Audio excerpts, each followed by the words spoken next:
ये पहला मुद्दा हो गया। दूसरा मुद्दा कि आगे चल के 12th के बाद जो एडमिशन्स होंगे उसका क्या, किसी को इंजीनियरिंग करना है, फार्मेसी करना है, एग्रीकल्चर करना है तो एमएसटी सीटी के बेस पे एडमिशन होता है और वहां पर 12वीं के मार्क्स नहीं देखे जाते, एमएसटी सीटी के स्कोर को देखा जाता है। किसी को मेडिकल्स में जाना है, डॉक्टर बनना है, वहां पर प्योरली नीट के स्कोर को देखा जाता है।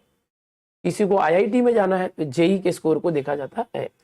किसी को नॉन प्रोफेशनल कोर्सेज में जाना है, जैसे प्लेन बीएससी में जाना है या बीएससी आईटी में जाना है साइंस वाले बच्चों को, या कॉमर्स के बच्चों को बीकॉम में जाना है, या आर्ट्स वालों को बीए में जाना है, तो 12th के मार्क्स देखे जाते हैं।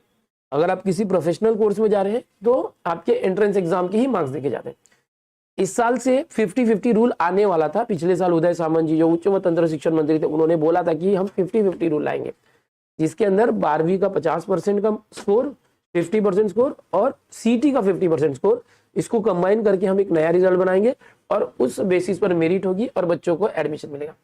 बट ये रूल आने के पहले ही उदय सामंत जी की सरकार जो है चली गई थी, महाविकास आघाड़ी हो गए, तो वो रूल आया ही नहीं। तो अभी भी जो रूल यही है कि सिर्फ एमएसटी सीटी जेई मेंस नीट जैसे एंट्रेंस एग्जाम का जो स्कोर है वो ही एडमिशन के लिए देखा जाएगा। 12th का स्कोर सिर्फ ग्रुपिंग के लिए देखा जाता है। अगर आप एमएसटी सीटी देना चाहते हैं ओपन कैटेगरी के लिए तो आपको 45% की ग्रुपिंग होनी चाहिए पीसीएम या पीसीबी में। कास्ट कैटेगरी के लिए 40% होता। अगर आप नीट या जेई देना चाहते हैं नीट के लिए 50% होना चाहिए 12th में, पीसीबी के लिए। आईआईटी जो बच्चे जाना चाहते हैं, जेई मेंस करना चाहते हैं, उनके लिए 12th का 75% का क्राइटेरिया होता है। तो ये 12th का जो मार्क्स होता है सिर्फ बेसिक क्राइटेरिया ग्रुपिंग के लिए होता है।